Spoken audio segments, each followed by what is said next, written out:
Hello guys, আজকে আমি চলে আসছি বগুড়া শহীদ খোকন পার্কে। বর্ষবরণ উপলক্ষে এখানে 10 দিন ব্যাপী মেলা চলছে। এই শহীদ খোকন পার্কটি বগুড়া শহরের প্রাণকেন্দ্র সাতমাথা থেকে সামান্য পূর্ব পাশে পুলিশ প্লাজার সাথেই। আয়োজন খুব একটা বড় না হলেও খুব সুন্দর সাজানো গোছানো মনোরম পরিবেশ এই পার্কটির। ভিডিওটি খুব একটা বড় হবে না, তাই আশা করি সম্পূর্ণ ভিডিওটি না টেনে দেখবেন, খুব ভালো লাগবে আপনাদের কাছে। সম্পূর্ণ মেলা ঘুরবো আর ঘুরে ঘুরে আপনাদেরকেও দেখানোর চেষ্টা করব। মেলায় প্রবেশ করতেই চোখে পড়ল সাংস্কৃতিক অনুষ্ঠান মঞ্চ। মেলায় আসলে সবচেয়ে বেশি আমাকে যে জিনিসটা টানে সেটা হচ্ছে মেলার দোকানগুলো। তাই আমি আগে ঘুরে ঘুরে দেখব এই মেলাতে কি কি দোকান এসেছে।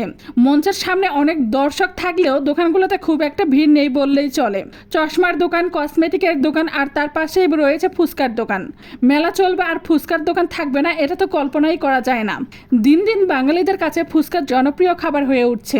আগে ফুচকা মেয়েরা খেতে পছন্দ করলেও এখন কিন্তু ছেলেরা সহ সব বয়সের মানুষেরাই খেতে খুব পছন্দ করে। যদিও এই ফুচকার দোকানে একেবারে ক্রেতা নেই বললেই চলে।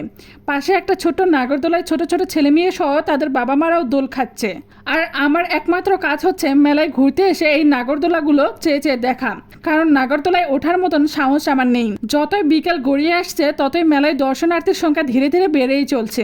কিছুদিন আগে বগুড়া পৌর পার্কের বৈশাখী মেলা হয়ে গেল, সেই তুলনায় শহীদ খোকন পার্কের এই মেলায় দর্শনার্থীর সংখ্যা অনেকটাই কম আছে। শহরের এই মেলাগুলোতে দর্শনার্থীর সংখ্যা কম হলেও গ্রামগঞ্জের মেলায় কিন্তু দর্শনার্থী ভরপুর থাকে। ছোট ছোট ছেলে মেয়ে সহ তার মায়েরা এসে প্রয়োজনীয় জিনিসপত্র মেলা থেকে কিনছে। এই মেলায় মেয়েদের কসমেটিকের জিনিস থেকে শুরু করে কুকারেজের জিনিসপত্র উঠেছে। সবাই মেলায় ঘুরে ঘুরে পছন্দ মতো জিনিস কিনছে। মেলার এই পাশেও একটা ফুচকার দোকান দেখতে পাচ্ছি। ফুচকার দোকানের ভিড় না থাকলেও মাটির তৈরি জিনিসপত্রের দোকানে মোটামুটি ভালোই ভিড় দেখছি। প্রথম দেখায় মেলাটা যতটা ছোট ভাবছিলাম ততটাও ছোট নয়। ঘুরে ঘুরে দোকানগুলো শেষ করতেই পারছি না।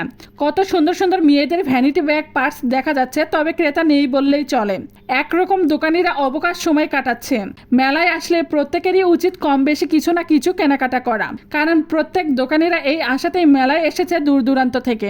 বৈশাখ মাস আসলেই বাঙালিরা বিভিন্ন উৎসবে মেতে ওঠে। বৈশাখী মেলা তার মধ্যে অন্যতম একটা অনুষ্ঠান। বাউল গান, ভাটিয়ালি গান, জারি সারি এগুলো বাঙালিদের ঐতিহ্য। মেলায় আসলে অবশ্যই এই ঐতিহ্যবাহী গানগুলো আমরা শুনতে পাই, যেগুলো আমাদের মন ও হৃদয়কে স্পর্শ করে। আধুনিক যুগে এসব গান বিলুপ্তর পথে হলেও কিছু কিছু মানুষ এখনো এসব সংস্কৃতিকে ধরে রেখেছে। আমরা যে বাঙালি এগুলোই তার পরিচয়। তাই আমাদের প্রত্যেকেরই উচিত বাংলার সংস্কৃতি ঐতিহ্য ধারণ করে রাখা। এগুলো ভুলে গেলে আমরা নিজেদের অস্তিত্বকেই ভুলে যাব।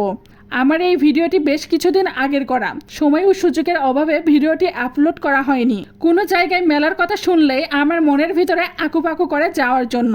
আমি ভীষণ ঘুরতে পছন্দ করি, তাই সব সময় চেষ্টা করি ঐতিহ্যবাহী কোনো জায়গায় যাওয়ার জন্য। যারা বইপ্রেমী আছেন, বই পড়তে ভালোবাসেন, তারা মেলায় এসে বই পড়ছে এবং পছন্দের বই কিনে নিয়ে যাচ্ছে। মেলায় ঘোরাফেরা আমার মোটামুটি শেষ হয়ে এসেছে, এখন বাসায় যাওয়ার পালা। আশা করি আমার এই ভিডিওটা আপনাদের কাছে ভালো লেগেছে। আপনারা যারা আমার ভিডিওটি পছন্দ করেন তারা অবশ্যই আমার পাশে থাকবেন আর আমাকে নতুন নতুন ভিডিও করার জন্য উৎসাহ দিবেন। আজকের মতো এখানেই বিদায় নিচ্ছি। সবাই ভালো থাকবেন, সুস্থ থাকবেন।